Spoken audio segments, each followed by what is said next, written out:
All right, hi guys. देखिए, we have a very good vacancy coming in. इसको हम बोलते हैं दिल्ली के एपीपी, असिस्टेंट पब्लिक प्रोसिक्यूटर। जैसे अलग अलग स्टेट में एपीओज होते हैं ना, वैसे दिल्ली में एपीपी होते हैं।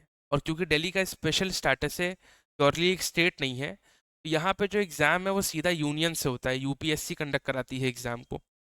तो यूपीएससी कराने का तरीका ये है कि वो आपको सब्जेक्ट से ओवरलोड नहीं करती। अगर आप सब्जेक्ट देखेंगे, अभी मैं आपको एग्जाम पैटर्न दिखाऊंगा किस तरीके से होता है, तो आपको बहुत ज़्यादा लॉज नहीं मिलेंगे कि 35-40 लॉ हैं आप ओवरलोड हो गए हैं। Laws are very limited, but कुछ चेंजेस किए गए हैं, वो हमको देखने की बात होगी। सीधा हम लोग आते हैं पॉइंट पे। देखिए, पोस्ट का नाम क्या है? Assistant public prosecutor. कितनी वैकेंसीज हैं? वो 265 है, लेकिन these are subject to variation dependent on workload. यानी 265 सीटें खाली हो सकती हैं, लेकिन एक्चुअली कितने पे एग्ज़ाम होगा, कितने लोगों का सिलेक्शन होगा, वो जब डिटेल्ड एडवर्टीजमेंट आएगा तब हमें पता चलेगा। देखिए, ये एडवर्टीजमेंट नहीं है, ये नोटिफिकेशन भी नहीं है। कुछ रूल्स बनाए गए थे एपीपी को लेके, वो रूल्स जब जारी हुए हैं तो हमें कुछ इन्फॉर्मेशन और मिली है। उसी इन्फॉर्मेशन से हम देख रहे हैं कि हाँ भाई, आगे फ्यूचर में क्या हो सकता है। इस तरीके की जॉब है। Non ministerial gazetted group A की पोस्ट है, तो गैजेटेड ऑफिसर बनेंगे ग्रुप ए के। नॉन मिनिस्टीरियल लेवल 10 की जॉब होगी। मैक्सिमम जो एज लिमिट होगी वो 35 है। अगर आप गवर्नमेंट सर्वेंट रहे हैं तो 5 साल आपको और एज रिलैक्सेशन मिल जाएगा। चक्कर यहाँ पड़ता है, इसेंशियल क्वालिफिकेशन में आपके पास लॉ की डिग्री और 3 साल का एक्सपीरियंस भी मांग लिया है। देखिए, जो 3 साल का एक्सपीरियंस है वो, अगर आप एससी और एसटी कम्युनिटी से आते हैं, तो अगर कल के टाइम पे, सिलेक्शन के टाइम पे इनफ एससी और एसटी कैंडिडेट्स नहीं होते हैं, तो आपके लिए ये कंडीशन रिलैक्स भी करी जा सकती है। This was in brief about the vacancies we have. अब अगर आपके 3 साल ऑलरेडी कंप्लीटेड हैं, तो आपके लिए ये गोल्डन चांस है तैयारी करने का।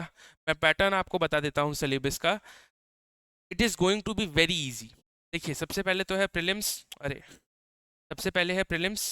प्रीलिम्स मतलब कि एमसीक्यू टाइप क्वेश्चंस आपसे पूछे जाएंगे। 300 नंबर का प्रीलिम्स होता है। इस वाली नोटिफिकेशन में नहीं बताया गया है ये सब। पिछले एग्जाम्स के पैटर्न जो रहा है वो ये सेम है, ठीक है। जब डिटेल्ड नोटिफिकेशन आती है तो उसमें सिलेबस भी देते हैं, उसमें आपको पैटर्न भी देते हैं किस तरीके से एग्जाम होगा। It is subject to change, हो सकता है चेंज हो जाए, लेकिन अब तक ये रहा है। तो सबसे पहला क्या होता है, एमसीक्यू कराते हैं आपसे, उसके बाद मेंस एग्जाम नहीं होता, डायरेक्ट इंटरव्यू हो जाएगा। अगर बहुत ज़्यादा कैंडिडेट फिलअप करते हैं तो उसमें फिर वो मेंस डाल सकते हैं। अभी तक तो नहीं था। मेजर में आपसे कॉन्स्टिट्यूशन पूछा जाता है और क्रिमिनल लॉ पूछे जाते हैं। बीएनएस है आपका आईपीसी, बीएनएस है सीआरपीसी, और बीएसए है एविडेंस एक्ट। तो बस कॉन्स्टिट्यूशन आपसे पूछेंगे और क्रिमिनल लॉज जो मेजर है वो पूछेंगे। सिलेबस में ये दो मेन चीज़ें हैं। माइनर एक्ट इसके अलावा है सिर्फ 5। माइनर एक्ट कौन कौन से हैं? डीएसपी एक्ट, इसका मतलब होता है Delhi special police establishment act. अगर आप इस एक्ट को देखेंगे, बहुत छोटा सा एक्ट है। शायद इसका लास्ट सेक्शन 6 या सेक्शन 6 है। अभी मैंने खोला था इंटरनेट पे, 5 पेजेस में इंडेक्स से लेके पूरा सेक्शन तक सब खत्म हो गया था। उसके बाद फिर प्रिवेंशन ऑफ करप्शन एक्ट है, आईटी एक्ट है, information technology, central vigilance commission act, इसलिए सीवीसी एक्ट लिखा है इसको, और पीएमएलए है, prevention of money laundering act है। अगर आपको बड़े एक्ट इसमें लिखने हैं तो इसमें से कोई भी एक ऐसा एक्ट नहीं है जो 100 सेक्शन के पार हो। सारे 100 सेक्शन से कम है।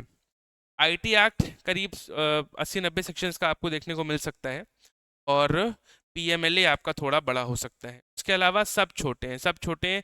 30 सेक्शंस के पास ये होगा, 30 सेक्शंस के पास ये होगा, और कुल मिला के 4-5 पेज का ये है Delhi special police establishment act. बस इतना कुछ है। इतना कुछ अगर आप कवर कर लेते हो, डायरेक्ट आपका इंटरव्यू होगा और सिलेक्शन हो जाएगा। चिंता करने वाली बात बस उन्हीं की है जो 3 साल का एक्सपीरियंस मांगा है, और उसमें यह भी लिखा है कि 3 साल का experience as a government advocate, but that is not going to be strictly followed. I think what is going to happen is कि अगर आपका गवर्नमेंट एडवोकेट की तरह एक्सपीरियंस है तो आप प्रेफरेंस दिए जाओगे, बट ऐसा नहीं है कि आपकी एलिजिबल क्वालिफिकेशन ही वही है। So this was all about the vacancy, and we have many courses for APO, APP, Judiciary. If you want to check out, you can check out the description. Thank you so much.